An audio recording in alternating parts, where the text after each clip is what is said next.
Trocar academia por calistenia. Comecei há 10 dias Venvance e Eutirox 50. Como tirar melhor desempenho dos treinos e evitar lesão. Insônia. Como resolver, prováveis razões para isso acontecer. Explica a relação entre psique e treinamento. De musculação e cardio para o emagrecimento. Ficha de treino nova. Estranha a proposta. Menos exercícios. Como curar a ansiedade e inquietação. Porém, quer começar a ciclar para assim começar e treinar também. O que pode dizer ela? Como saber se é overtraining? Tenho 13 anos e não consigo ir numa academia. Guilherme, qual a melhor estratégia a utilizar nos últimos exercícios para depletar completamente a musculatura? Como ser um ponto fora da curva? No caso, foco total na performance esportiva, zero na estética. Uma pessoa que entrar na academia já pode treinar pesado? Sou obeso, tenho 115 quilos. Não, gente, você está obeso, você não é obeso. Dose diária ideal de cafeína. Ideal de comer mais e treinar mais. É melhor? Melhor treinar ABC ou ABCD? Como encontrar equilíbrio entre saudável fitness? Como não deixar os cardios de começo de namoro afetar os treinos? Mito Games. Insônia. Como resolver, prováveis razões para isso acontecer? Como isso pode afetar nossa performance no treino quanto à hipertrofia? Então, Mito Games, em relação à insônia, é o seguinte, né? Primeira coisa, a insônia tem muito problema em relação a hábito, né? Ó.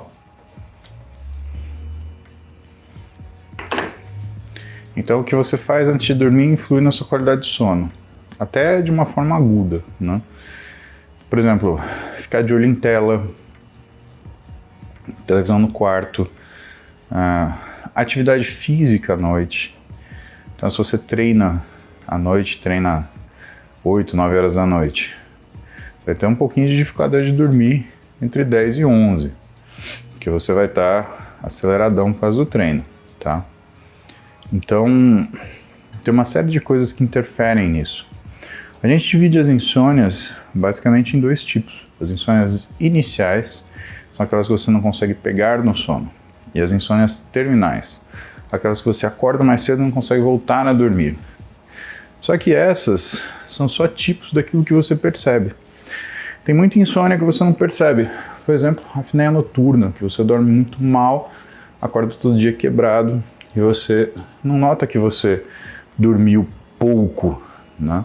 Porque é uma questão de qualidade de sono, não é uma questão de quantidade. Às vezes a pessoa ela fica 10 horas na cama, mas ela acorda cansada, ela acorda sem disposição, ela acorda sem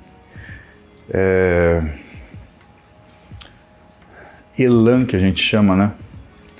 A palavra bonita, elan. Ela acorda sem capacidade de realizar as tarefas do dia de forma óptima, né?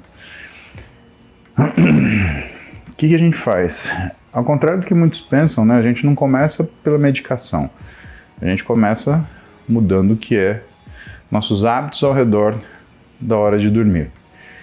E muitos desses hábitos, eles têm relação com uma coisa que a gente chama de higiene do sono. Higiene do sono é uma coisa importante porque é o que mais se manifesta em relação à cronicidade daquilo que vai ser a sua rotina de sono pela sua vida. Eu, por exemplo, eu tenho um grande problema para dormir porque teve uma época da minha vida que eu praticamente não dormia na residência médica. E isso virou hábito.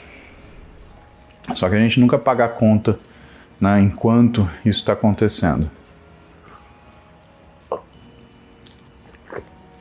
A gente paga essa conta anos depois, né? Que é, por exemplo, o meu caso. E aí as recomendações para você, primeiro começar a mudar o seu dia myself. Primeiro começar a mudar a sua rotina, né? Então, nada de telas até 1 hora antes de você planejar dormir. Então, se você planeja dormir às 11, né, desliga tudo que é tela às 10. Segundo, evite atividades físicas vigorosas, pelo menos 3 a 4 horas antes de você dormir. Se você treinar pesado das 8 às 9, vai ser difícil você dormir às 11. Mas eu não tenho outra opção. Ótimo, então vamos melhorar o que é a sua higiene de sono. Chegar em casa depois do treino, vamos tomar um banho quentinho, vamos procurar relaxar. Atividades de pouca demanda cognitiva, né? E aí a gente vem para, por exemplo, condições do quarto, né? Um quarto que não esteja quente, ao redor de 21, 22 graus. A luz do quarto, procura usar luzes amarelas e não brancas, né? Então você pode até ter luz branca no seu quarto, mas tem um set de luzes que seja um abajur, que seja luz amarela, para você ficar naquela meia luz já em horários noturnos. É para isso que serve abajur, aliás. O abajur não é para servir só como uma fonte de leitura ou um foco de luz pontual. O abajur ele serve para te entregar uma meia luz amarela. Então, a luz do abajur também tem que ter esse cuidado, ela tem que ter uma coloração um pouquinho mais amarela, para que você consiga relaxar. Tudo que é luz branca à noite, pessoal, vai despertar, tá? Finalmente, atividades cognitivas, né? Tem gente que fala que não é recomendado você ler livros, né? Mas se você tem uma literatura que você gosta, se você tem um tema que você gosta, vale a pena que você recobre esse tema. Mas aí a dica qual que é? É pegar uma coisa que você já leu. Por quê? Porque quando você leu, você tem uma previsibilidade, você sabe o que você vai ler em seguida. E isso te traz uma sensaçãozinha de monotonia. E aí você embarca no sono. Então, começa desse jeito, começa com essas coisas. Eu tenho certeza que vai melhorar ao longo do tempo. Se não melhorar, aí, Mito, você tem que buscar um médico para tratar isso daí, cara. Porque quanto mais tempo você demora para tratar a insônia, pior. Mestre, explica a relação entre psique e treinamento. Devaneio gerado por estresse e ansiedade pode atrapalhar o desenvolvimento de consciência corporal? Às vezes não é nem só estresse e ansiedade, é fatores que vão te distrair no treino, né? Mas sim, se você não conseguir focar no seu treino, você não vai conseguir manter uma consistência de contração interessante.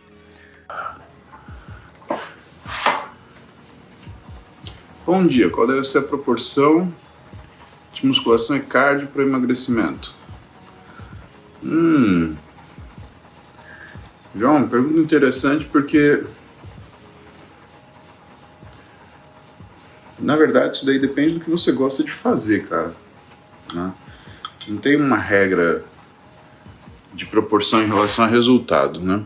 Tem uma regra de proporção em relação ao que você tolera fazer, o que você gosta de fazer. Sugiro sempre meio a meio, né? Mas não que você tenha que dividir sua atividade física por 2, mas que você deva fazer o que você fizer de musculação, você faça de cardio. Agora, existe uma vantagem, né? Se você está num lugar que você não consegue fazer musculação, pelo menos você consegue fazer algum exercício aeróbico, e isso daí sempre ajuda a musculação. Entenda que uma coisa é fazer um exercício aeróbico, outra coisa é desenvolver um treinamento aeróbico. Treinamento aeróbico para musculação é um treinamento contínuo de baixa intensidade, até média intensidade, para você não interferir com as adaptações positivas da musculação. Isso, a longo prazo, vai fazendo que você consiga fazer mais trabalho com menos esforço. Isso quer dizer que, por exemplo, se fosse uma corrida, você correria a 8 km por hora a 120 batimentos por minuto. Com o treinamento, você vai conseguir correr a 10 km por hora com os mesmos 120 batimentos por minuto. Ou os 120 batimentos, eles vão cair para 100 para fazer o mesmo trabalho. Então, não tem uma proporção ideal, né? O que eu te falo é, primeiro, nunca divide o exercício pelo meio. Eu vou treinar metade de musculação. Não, continua treinando musculação, né? Você tem que fazer o que você está fazendo, você tem que fazer inteiro. Mesma coisa, eu vou diminuir o meu aeróbico pela metade. Não adianta você diminuir o aeróbico pela metade. Se você diminuir o seu aeróbico pela metade, você simplesmente deixa se adaptar ao aeróbico. O que tem você faz, o ideal, né, é que para cada minuto de musculação, você faça 1 minuto de exercício aeróbico. Então, se você faz 1 hora de musculação, você vai chegar progressivamente em 1 hora de aeróbico. Como que você vai fazer isso? Você vai começar 15 minutinhos antes do treino, 15 minutinhos depois do treino. Pô, Paulo, mas 15 é muito, tá? Começa com 10. 10 antes do treino, 10 depois do treino. Mas assim, trabalha com volume acima de 20 minutos no total, porque menos que isso, meu, sério, você não tá fazendo nada, né? E 20 minutos é o tempo de você fazer alguma coisa, é o tempo de você, como é que fala? Criar alguma atividade que você consiga se entreter, né?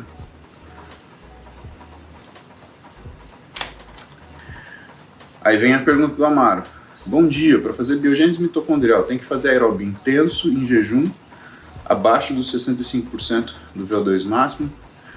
Amaro, o que a gente costuma medir com o consumo máximo de oxigênio, o VO2 máximo, é justamente a intensidade, né? Não existe um aeróbio intenso abaixo de 65%. Né? 65% é um aeróbio de baixa intensidade. 65% de VO2 máximo, você está meio que caminhando com o seu cachorro. É um aeróbio muito pouco intenso, tá? Sobre jejum, né? Você sabe que a gente lida de uma forma amostral com jejum, isso não está certo, né? Por quê? Porque quanto mais treinado uma pessoa, quanto mais a demanda dela física existe, menos tempo ela precisa para ser considerada em jejum. Como assim? Ué, pensa o seguinte, você pega pessoas com valências metabólicas diferentes, tá? Você pega um cara super treinado e um sujeito sedentário. Se você pegar um sujeito sedentário e colocar em jejum de 10 horas, ele vai ter um gasto energético, ele vai ter um uso dessa capacidade que é muito baixinho. Se você pegar um cara que é super treinado e você colocar ele para fazer jejum, 3 horas, 4 horas, ele já vai mudar o que é a resposta dele sem essa energia. Então a gente costuma falar, né, que o jejum, Amaro, ele é a partir de 8 horas, mas na média, né? Na média. Porque, entenda, além do que você tem em relação ao jejum, você tem também, de não comer, você tem também o tempo que demora para aquele alimento estar disponibilizado. Então, se você fez uma refeição agora e entrou em jejum, você tem tempo de digestão, você tem tempo de esvaziamento gástrico, você tem tempo de esvaziamento do seu jejum. Isso quer dizer o quê? Quer dizer que você não está realmente de jejum, né? Você está de jejum, vamos dizer assim, mecânico, né? Você não está comendo mais, mas você não está 100% de jejum, né? Por quê? Porque você tem energia sendo absorvida aí.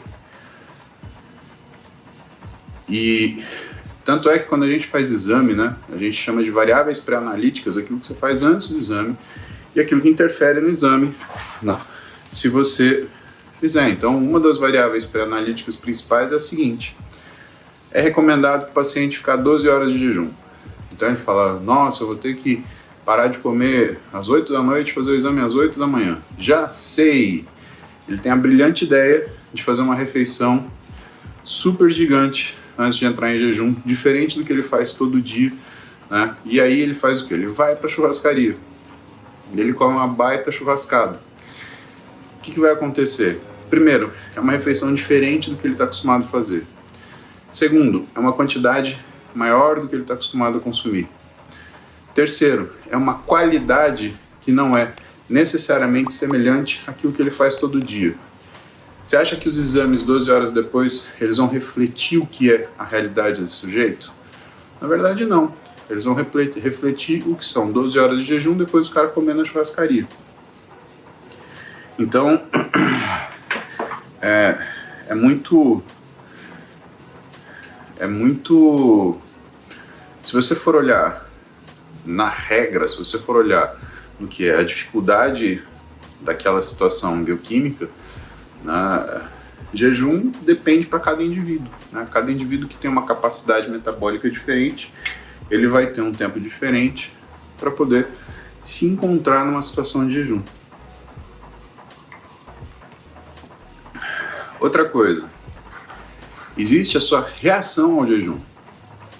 Quando você nunca ficou de jejum, você fica mais de 12 horas, por exemplo. Vamos supor que a pessoa ela começou a fazer jejum intermitente e ela vai fazer, por exemplo, por janela metabólica de 16/8. Então, vamos supor que a pessoa nunca fez isso.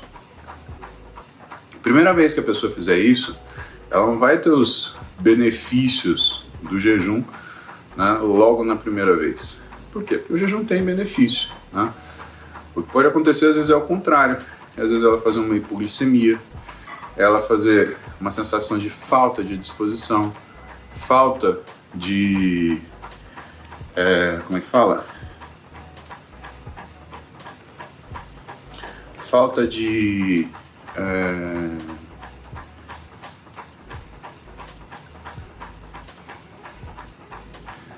Cara, até falta de força para ela continuar a seguir adiante, né?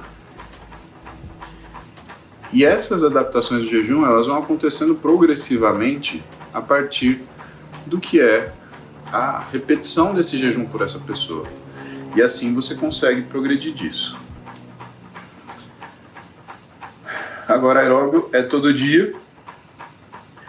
E como saber que você está abaixo de 65%, você tem que fazer um exame, né, que se chama ergospirometria. E aí na ergospirometria você tem o seu consumo máximo de oxigênio medido e aí você fala como que você vai fazer isso. Existem cálculos que estimam o que é, o quantos por cento você está da sua capacidade máxima de consumo de oxigênio, mas eles são muito aproximados, então você não tem como ver isso, né? Fabrício Olímpio, ficha de treino nova, estranha proposta, menos exercícios, mas com grande quantidade de repetições. Exemplo, 4 de 20, leg 45, 4 de 25, extensora, 4 de 20, flexora. Qual seria a finalidade?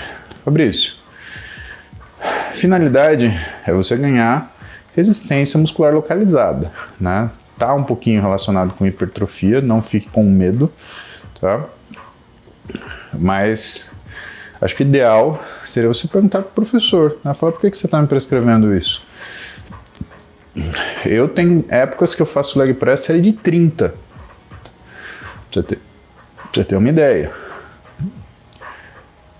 Quando eu tenho ajuda, eu faço um drop set no leg press que passa de 100 repetições. Você vai caindo o peso. Você vai fazendo 10, 10, 10, 10, 10. Eu vou até quase vomitar, né? Eu sou um retardado? Provavelmente. Tem alguma chance disso.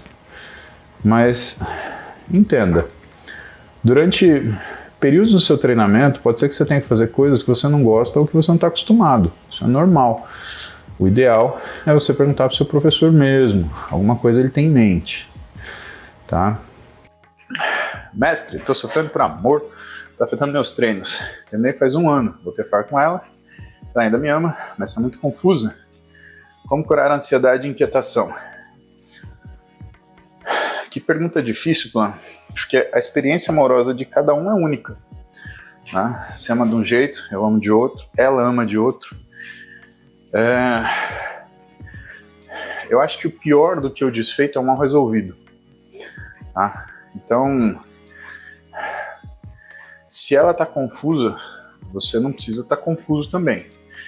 Eu acho que você tem que chegar, conversar com ela, uma conversa a 2, e falar exatamente o que você está falando para mim, mas eu vou te ajudar nas palavras, tá? Você vai chegar com todo o carinho do mundo e falar, olha, eu amo você e a sua confusão está me deixando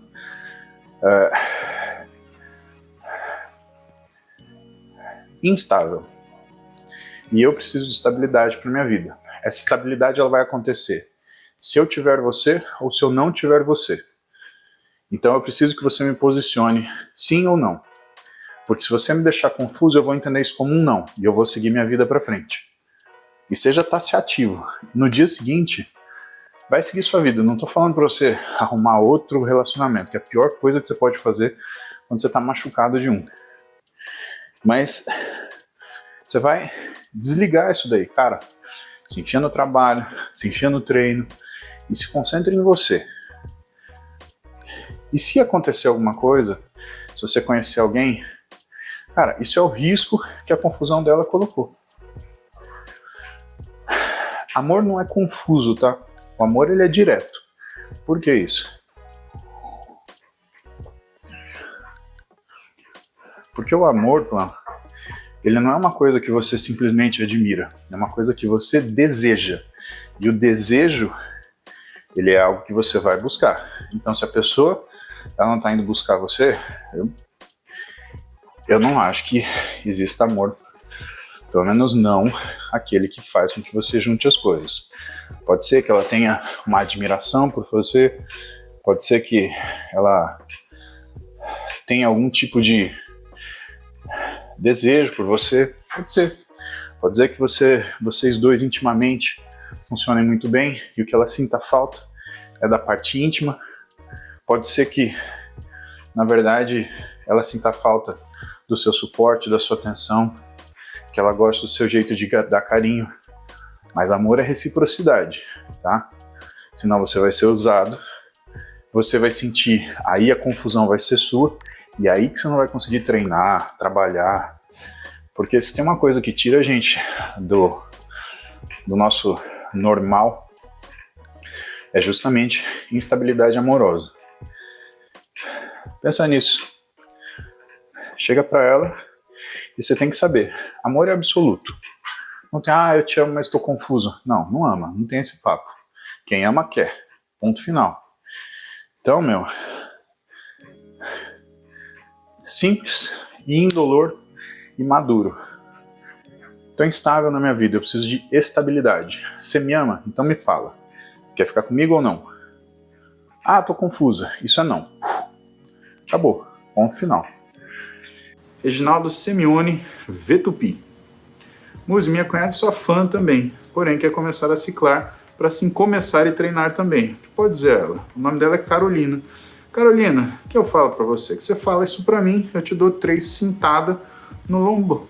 É isso que eu faço com você, né? Não faz o menor sentido, né? Você já quer chegar abafando? Legal. 2 semanas depois você vai estar fazendo a barba. Isso que vai acontecer.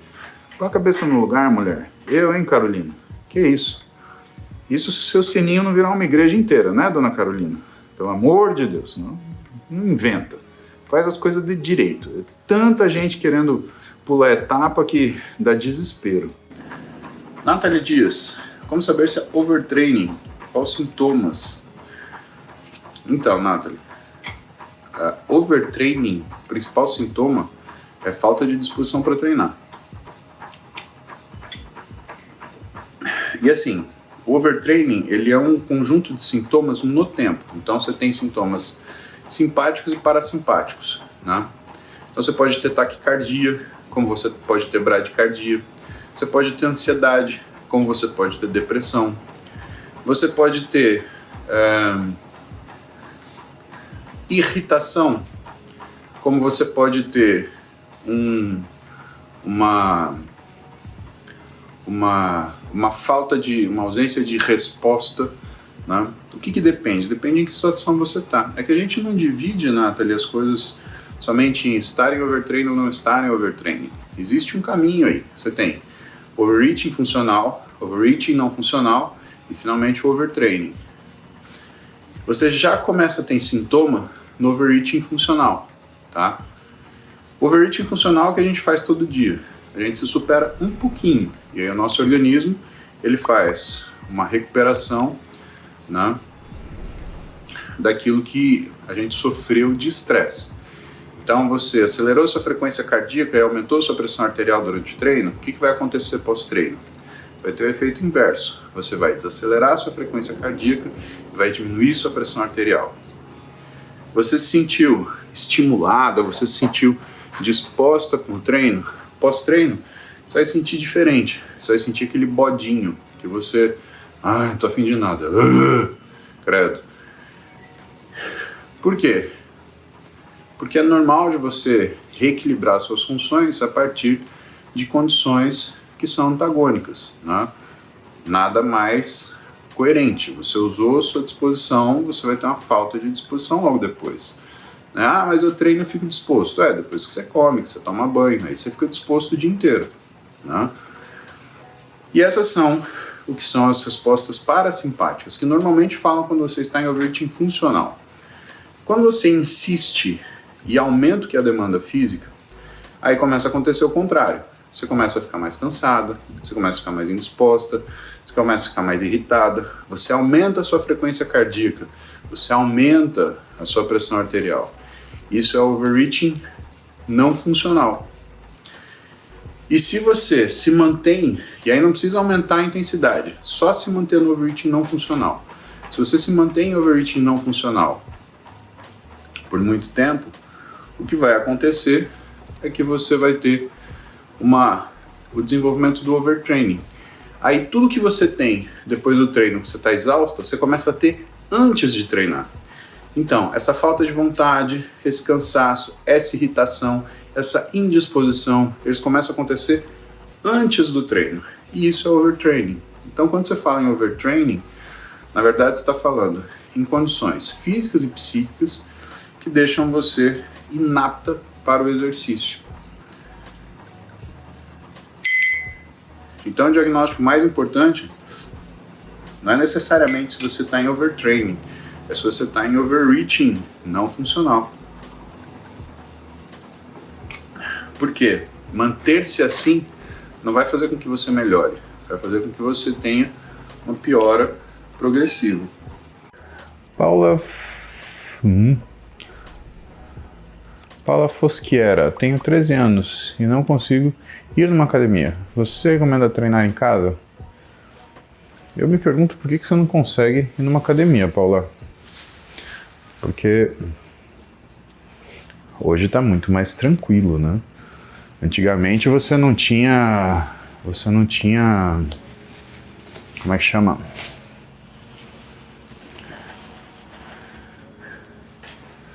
Antigamente você não tinha essa cultura de exercício que a gente tem hoje, né? Então, se você não tem a possibilidade de ir numa academia, o remédio é treinar em casa mesmo, sem dúvida. Guilherme, qual a melhor estratégia a utilizar nos últimos exercícios para depletar completamente a musculatura? Guilherme, você sabe que a gente não depleta, quando você fala depletar, né? Você acabar com o que é estoque de glicogênio. Então, a gente não depleta completamente a musculatura, né, Guilherme? Isso daí é uma hipótese teórica que não se confirma, porque se você for capaz de depletar todo o glicogênio da tua musculatura, teu músculo ele para de ter metabolismo. Lembra, o músculo não consegue captar a glicose da circulação. Ele pega do glicogênio que ele armazena. E quando você não tem uma dieta que te fornece glicogênio, por isso teu músculo fica aquela pasta. Porque ele não consegue ter metabolismo algum eficiente. E por isso que as dietas cetogênicas também são ruins para a performance muscular, né? Tem suas indicações, né? Como eu falo para vocês, a dieta cetogênica é uma ferramenta do nutricionista, do nutrólogo, para algumas coisas específicas, né? Mas com certeza não é para desempenho, tá? O que a gente faz é usar boa parte do estoque de glicogênio do músculo e do fígado. O que pode acontecer? A gente pode realmente chegar em níveis muito baixos de glicogênio.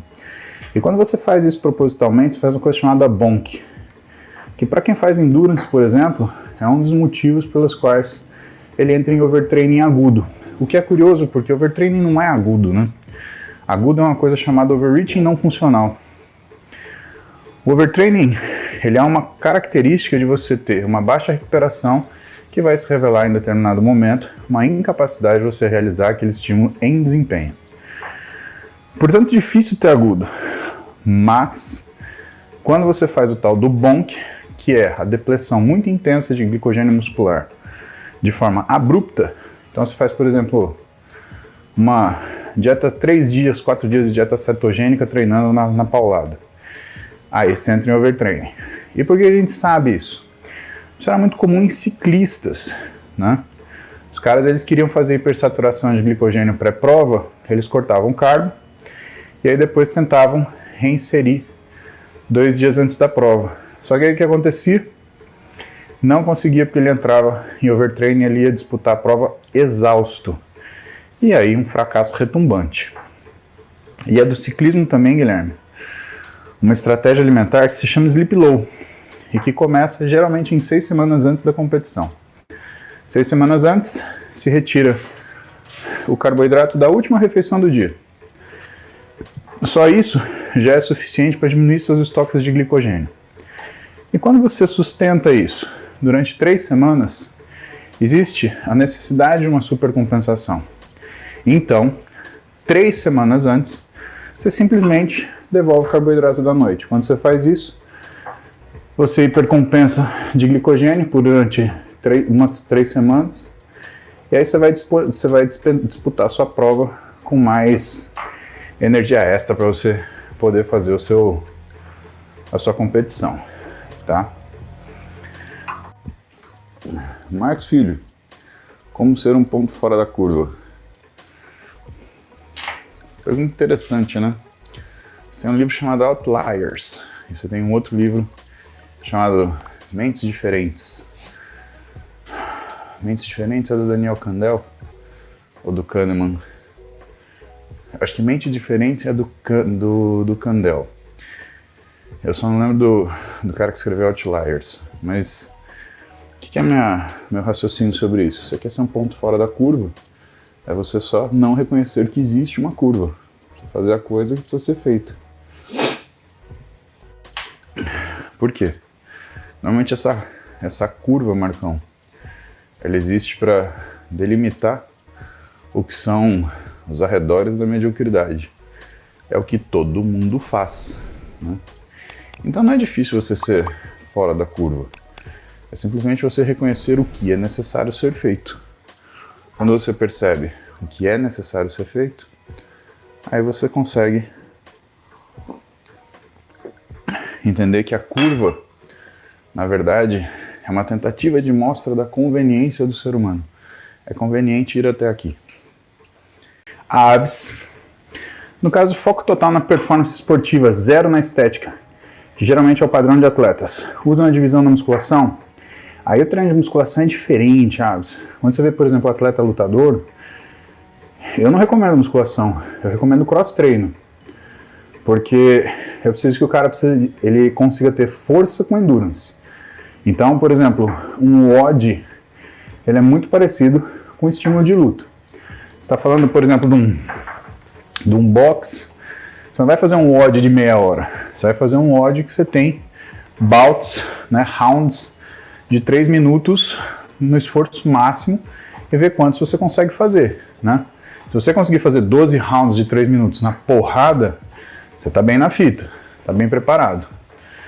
Então isso tem que ser adaptável ou tem que ser ajustado de acordo com o esporte de especialidade sua, né? Luta é uma coisa, basquete é outra coisa, futebol é outra coisa, né? Isso é basquete. Aí você tem que fazer rounds de 15 minutos, né? Por quê? Porque cada tempo do basquete, 15 minutos, e assim, basquete é quase que anaeróbico, né? Você está correndo para lá e para cá, para lá e para cá, para lá e para cá. É uma paulada, meu. Ah, eu não consigo gostar de musculação, eu não consigo gostar de aeróbico, eu não consigo gostar de treinar, eu não consigo gostar de fazer dieta. Então, o que aconteceu? Em que momento a gente passou a gostar? E aí as coisas começaram a ficar melhores, né? Você já parou para pensar sobre isso? É verdade, porque é difícil as pessoas, muitas delas, entenderem que nós temos prazer numa alimentação regrada, que aquilo não é uma punição para a gente. Porque a maioria das pessoas que acompanham o nosso trabalho, o trabalho de pessoas que atuam em alta performance, elas entendem o seguinte: bom, esses caras não têm vida. Porque a vida desses caras é uma comida sem graça, é viver dentro da academia, é falar só sobre isso. E, na verdade, o que a gente menos faz é falar sobre isso. Porque a gente trabalha muito, a gente tem outras funções. Só que quando a gente está falando sobre isso, ou atuando nisso, nós estamos felizes.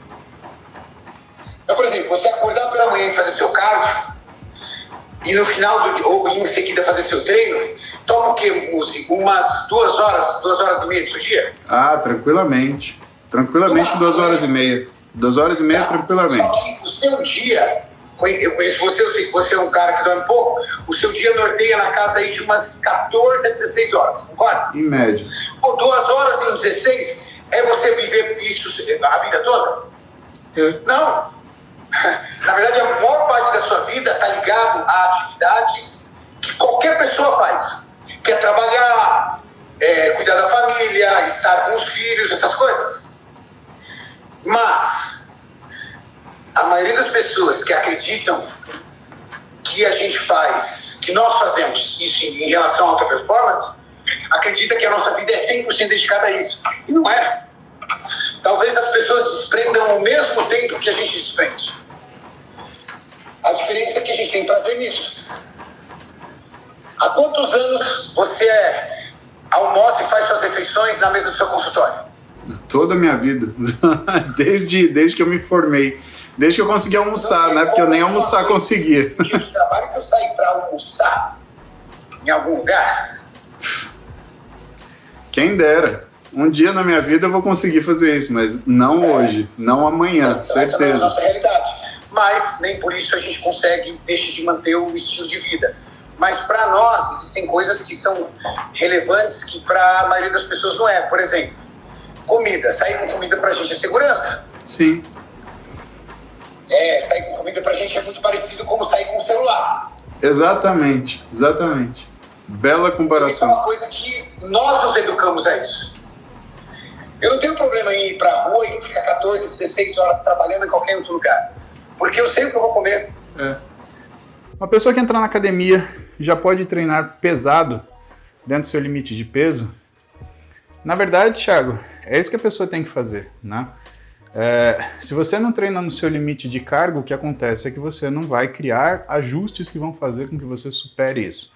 Normalmente, quando a gente começa a treinar, o que o professor ensina para nós é uma coisa chamada consciência corporal. Sem isso, você não é capaz de chegar em grandes aspirações. Seria mais ou menos como, por exemplo, você está acostumado a dirigir Fusca que nem eu. Aí, de repente, o cara te dá um Porsche 911 Turbo S na mão. Não dá para você pegar esse carro e sair dando rolê com o pé embaixo, né? Ou jogar numa pista de corrida e falar, não, isso daqui eu domino. Por quê? Porque você não sabe dirigir. Então, a primeira coisa que o profissional de educação física ele te ensina é dirigir o teu corpo. E aí ele vai colocando para você carga conforme você entendeu o que é a tua... como é que aquele movimento tem que acontecer. Isso é uma coisa muito importante. Pensa que se você, de novo, está com a sua Porsche Turbo S de 650 cavalos, 2 milhões de reais, e você, andando devagar, você está derrapando nas curvas, entrando espetado, isso quer dizer que a hora que você apertar o pé, como você não tem noção de distância, de freio, de aceleração, você vai empurrar 2 milhões de reais na parede, né? Não vai ser legal, até porque vai arriscar sua vida nisso, né?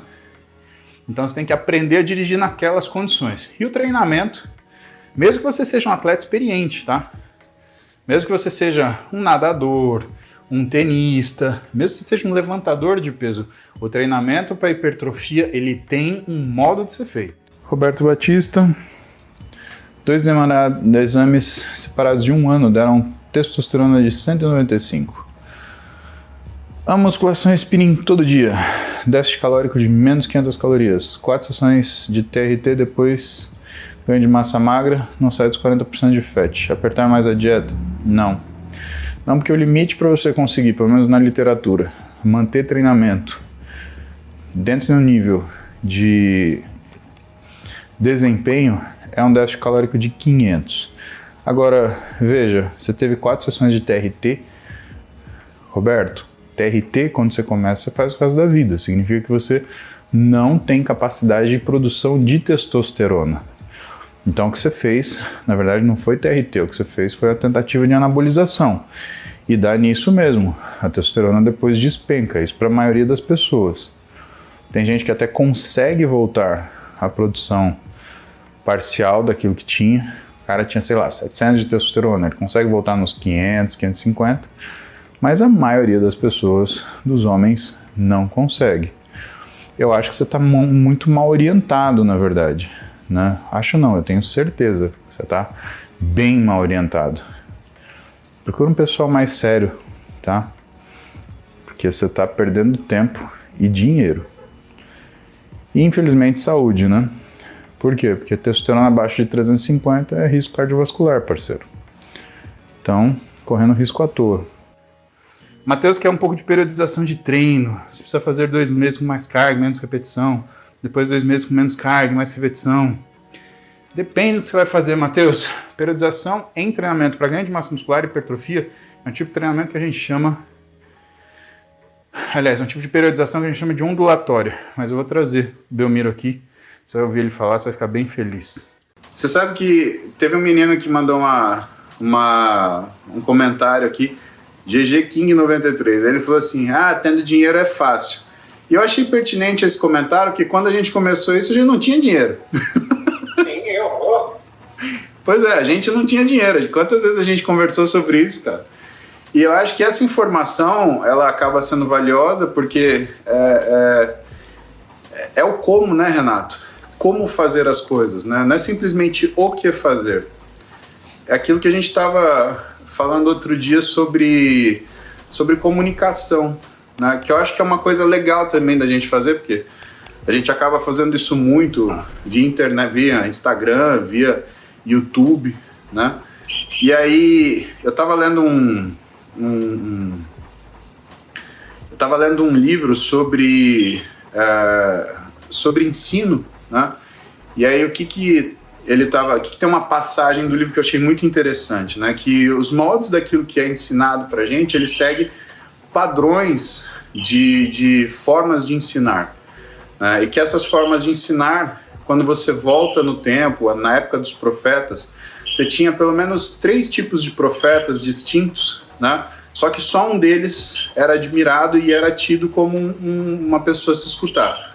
Você tinha os profetas que faziam a comunicação das informações, né? Que eles chamam de comunicação jornalística.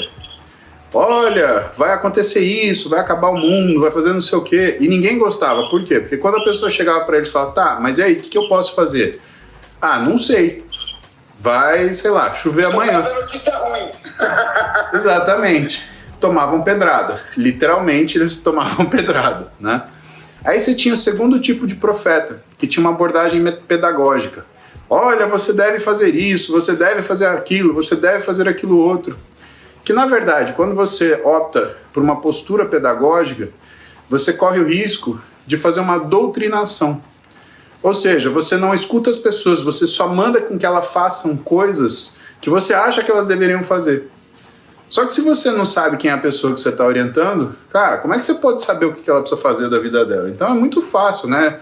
Você sentar num lugar e ficar cagando um monte de regra, né?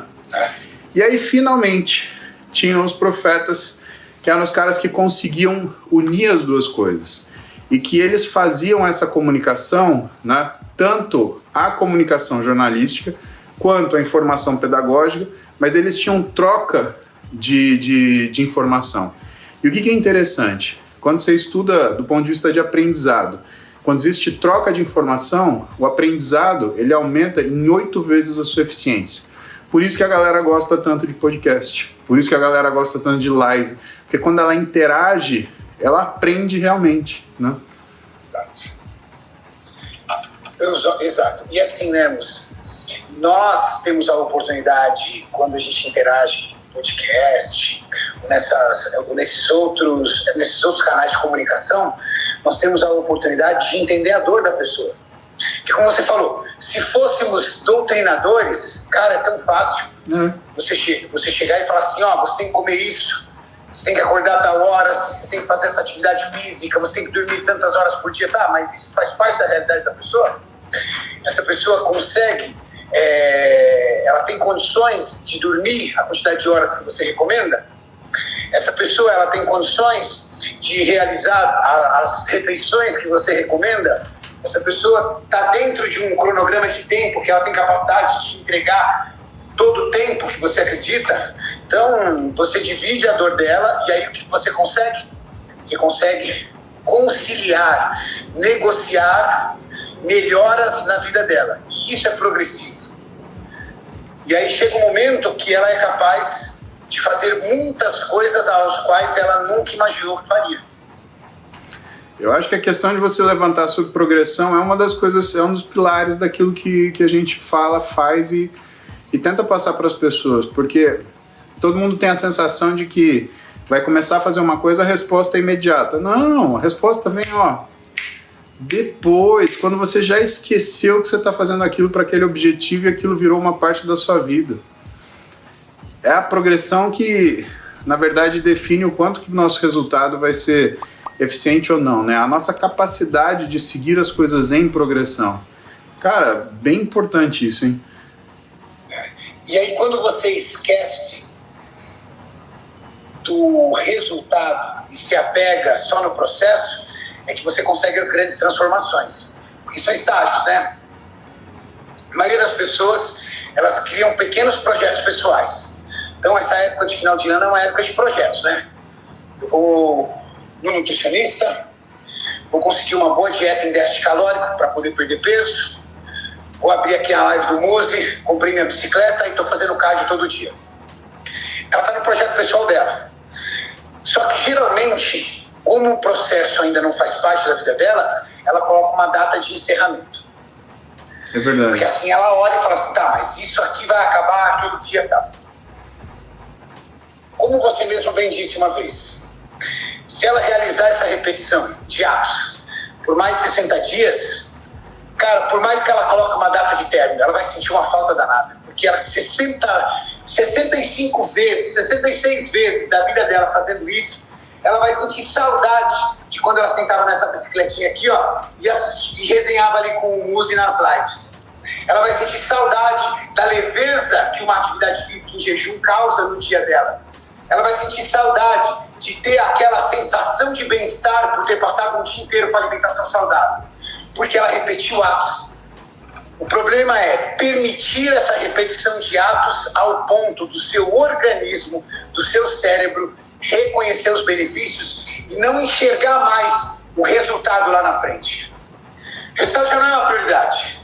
Eu, você e a maioria das pessoas que fazem isso em alta performance não estão pensando em ganhar 2 centímetros de bíceps, 3 centímetros de coxa. Está pensando apenas nos benefícios diários que isso te causa.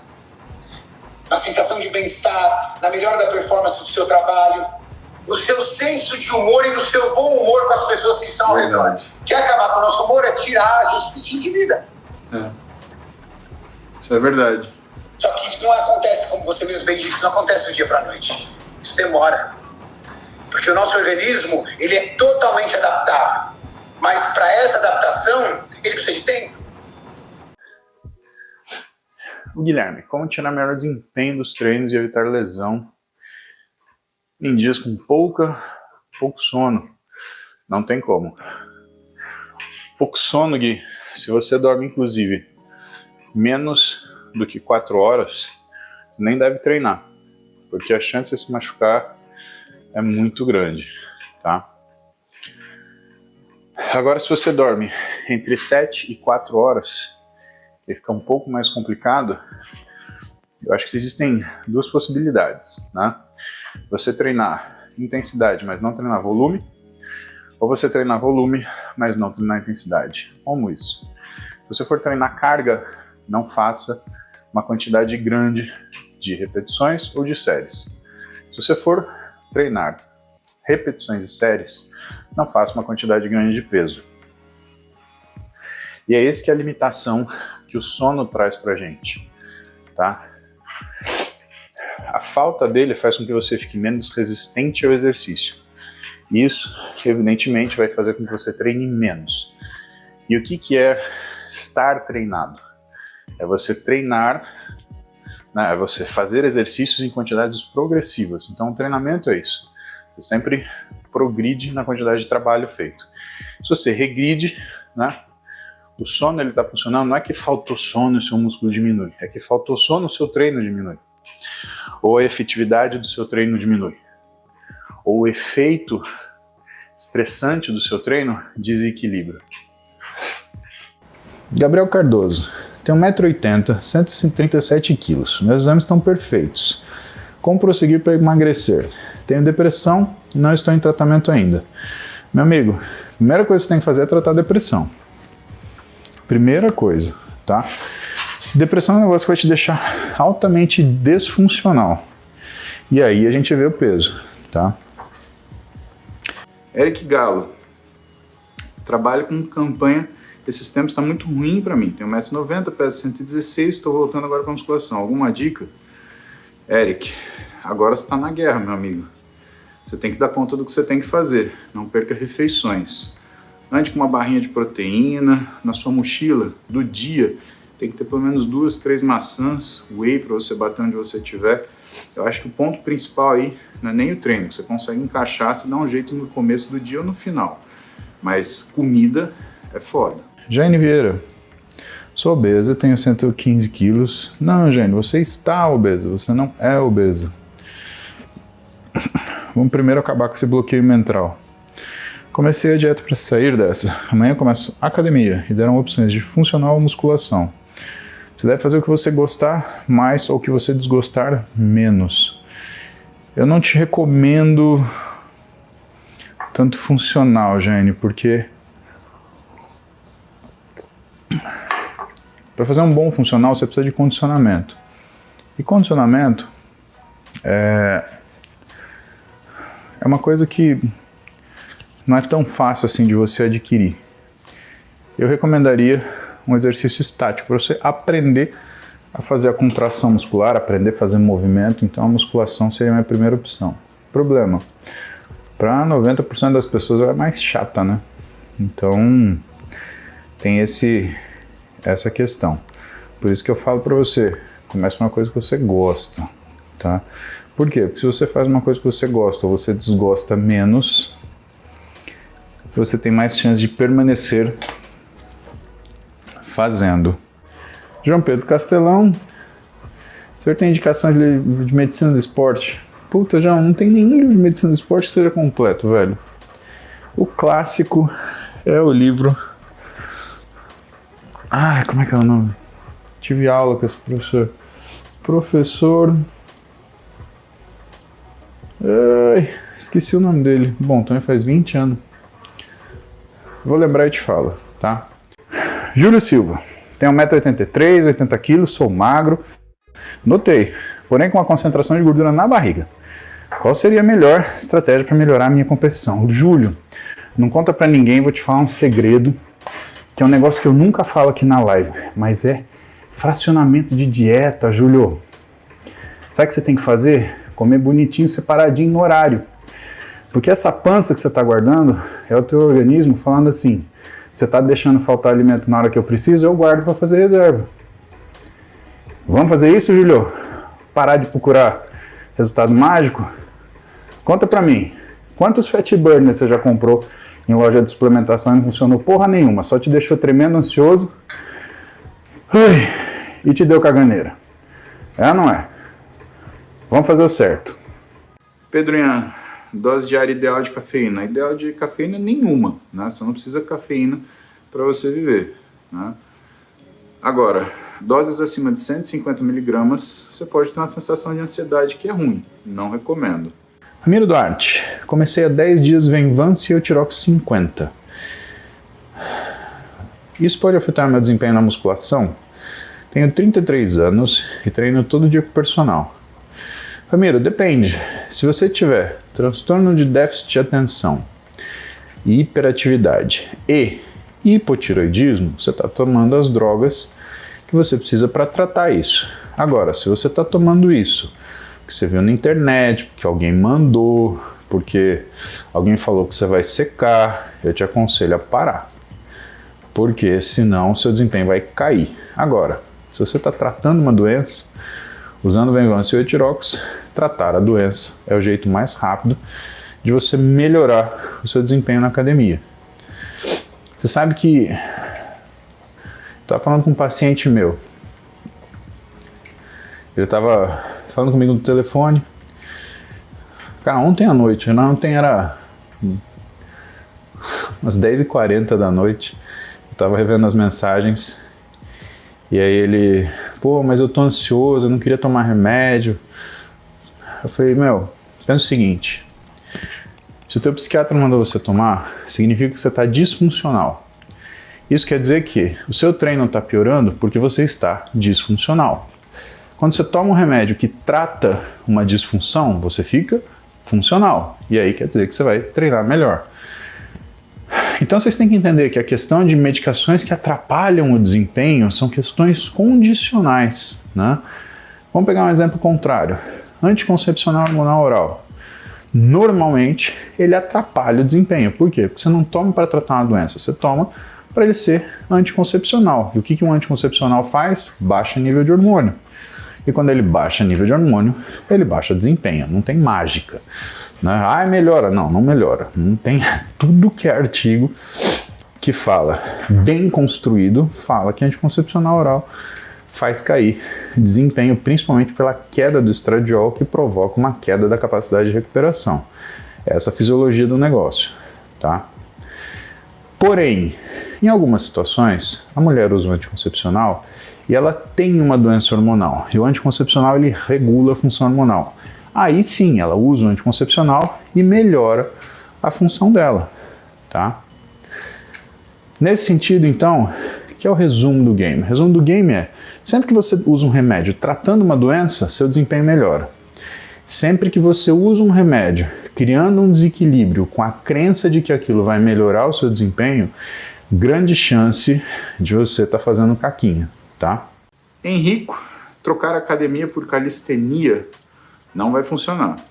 Cada qual no seu lugar. Ricardo Felipe Duarte. Comer mais e treinar mais é melhor? Não. Comer direito e treinar direito é melhor. Nunca mais é superior do que o melhor.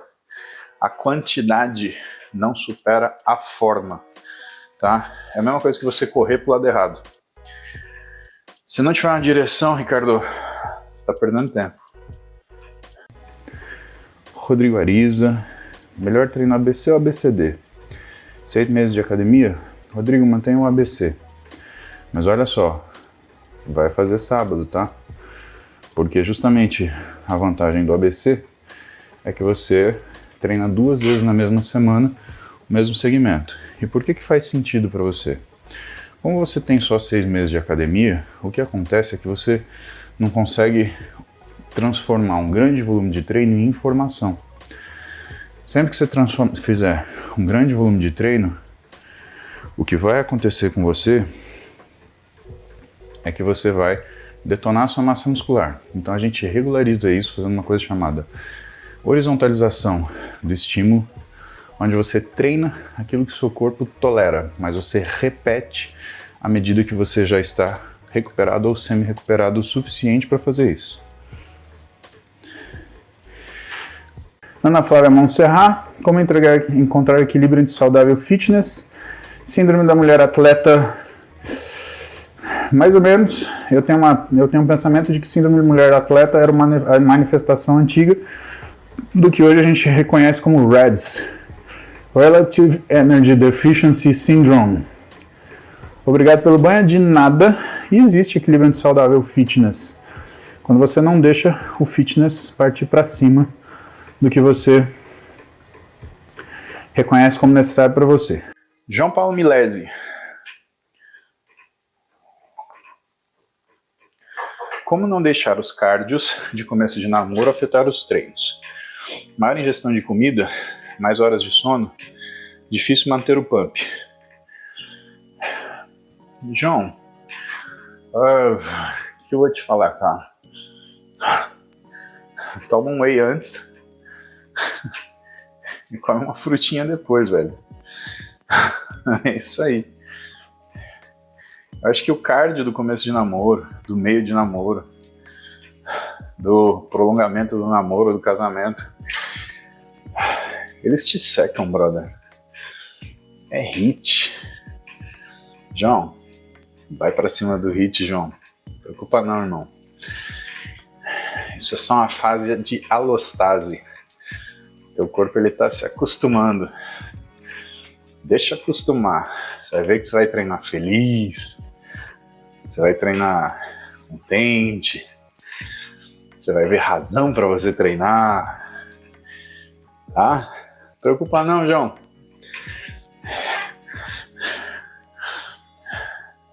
Amor retribuído seca. Escuta o que eu tô te falando, velho. Não preocupa.